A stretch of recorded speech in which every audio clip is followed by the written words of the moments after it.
বিশ্বে তেলের সংকটের আশঙ্কা, ব্যারেল প্রতি দাম ছুঁতে পারে 150, হুমকির মুখে বৈশ্বিক অর্থনীতি।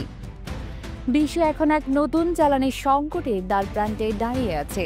আন্তর্জাতিক অর্থনীতি বিষয়ক জনপ্রিয় গণমাধ্যম দ্য ফাইন্যান্সিয়াল টাইমস সম্প্রতি এক সতর্কবার্তায় জানিয়েছেন, বর্তমান যুদ্ধ পরিস্থিতিতে মধ্যপ্রাচ্যের হরমুজ প্রণালীতে উত্তেজনা বৃদ্ধি পেলে বিশ্বব্যাপী জ্বালানি বাজারে ভয়াবহ ধাক্কা আসতে পারে।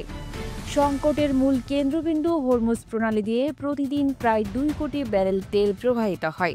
এটি বন্ধ হয়ে গেলে বিশ্ববাজারে সরবরাহে মারাত্মক ঘাটতি তৈরি হবে। এই পরিস্থিতিতে ব্যারেল প্রতি তেলের দাম 150-এ পৌঁছাতে পারে। যুক্তরাষ্ট্রে পেট্রোলের দাম গড়ে $5 ছাড়িয়ে যেতে পারে প্রতি গ্যালনে। বিশ্ববাজারে 5 থেকে 8% পর্যন্ত পতন ঘটতে পারে, যা ইউরোপ ও এশিয়ার জন্য বিশাল ধাক্কা। বিশেষজ্ঞরা বলছেন, ইউরোপ ও এশিয়ায় যারা তেলের উপর অনেকাংশে নির্ভরশীল, তাদের অর্থনীতিতে ভয়াবহ প্রভাব পড়বে।